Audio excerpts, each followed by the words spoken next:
Greetings everyone! In this video, I would like to discuss about a novel doctor from Andalus, Abulcasis al-Zahrawi. The movement for writing and translating Western books emerged and developed at the beginning of the 2nd century of Hijriah.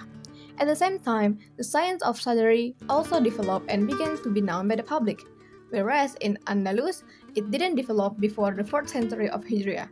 In this era, treatment by doctors was limited to prescribing drugs and diagnosing disease, and no one dared to investigate matters about surgery, except for Abulcasis al-Zahrawi. He is the third surgeon in the Islamic world after Abu Bakr al-Razi and Ibn Sina. Therefore, al-Zahrawi is called the father of modern surgery. Abu al-Qasim Khalaf bin al-Abbas al-Zahrawi, known as Abulcasis or Zahravius or al-Zahravius, was born in the city of Az-Zahra, Andalusia in 936 AD. He is a descendant of the Ansar tribe warriors from Medina, Arabia, who conquered and settled in Spain. He dedicates his time voluntarily to caring for the sick and war victims. Al-Zahrawi died in 1013 AD at the age of 77 years.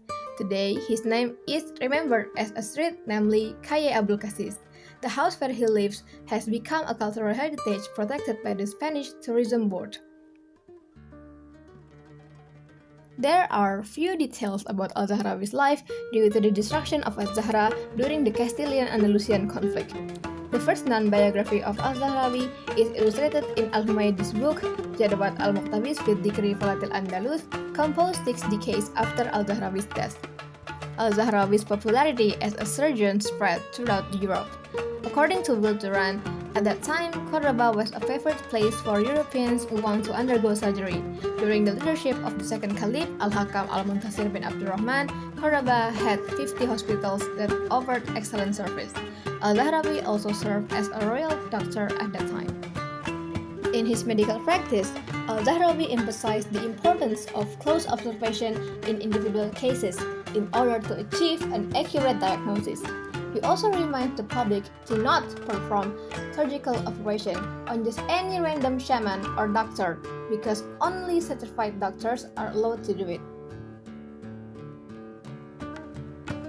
Al-Zahrawi formulating and explaining surgery with an easy-to-understand concepts contained in his 2 writings, Amar al-Akakir al-Mufradah wal-Murakab and Al-Tashrif liman Ajiza an al-Talif. The second book is his greatest work, consisting of 30 volumes and 500 pages. The most famous is the final 30th volume entitled On Surgery and Instruments. Al-Zahrawi discussed surgery in the last volume because surgery is the highest form of medicine, and one should not practice it until one is familiar with all the other branches of medicine.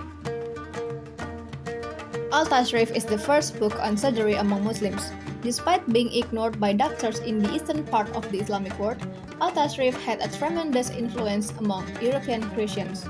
Translated into Latin in the 12th century by Gerard of Cremona, Al-Tashrif was later translated into English, French, and Hebrew. For 500 years, this book was the main source of medical knowledge in Europe. Al-Tashrif is preferred for its concise clarity over the work of the classical Greek physicians, Galenus. Al-Tashrif describes various surgical techniques and classifies 325 kinds of disease along with their symptoms and treatment methods. It includes methods for managing shoulder dislocation and fractures. Centuries before, Theodor Emil Kocher introduced a similar techniques to European medicine. Al-Tashrif was the first to describe an ectopic pregnancy, a case of hydrocephalus, and also the first to describe in detail the medical aspect of hemophilia. In the last chapter of Al-Tashrif, Al-Zahrawi introduced more than 200 surgical instruments, including 26 of his inventions. One of the most famous is the catgut or surgical thread. Al-Zahrawi makes catgut from animal tissue, usually from the intestines of goats or cows, so that they are acceptable to the human body and halal for Muslim. He made the application of alligators of bleeding vein and sutured the inside using catgut. He preceded Amour's Paul, a famous French barber surgeon who claimed to be the first European to use sutures in 5 centuries. Al-Zahrawi also provides a detailed explanation of the use of ropes, surgical spoons, retractors, hooks, surgical rods, bone saws, plaster, and much more. His surgical instruments are currently preserved intact in the Cordoba Museum. In the pharmaceutical field, Al-Zahrawi is known for his expertise and rich experience in mixing and using drugs. Al-Zahrawi was the first to use special molds in making medicinal tablets. He explained that the medicines were packaged in a pill, powder, and liquid form. Al-Zahrawi was also adept at distilling rosewater in the best way.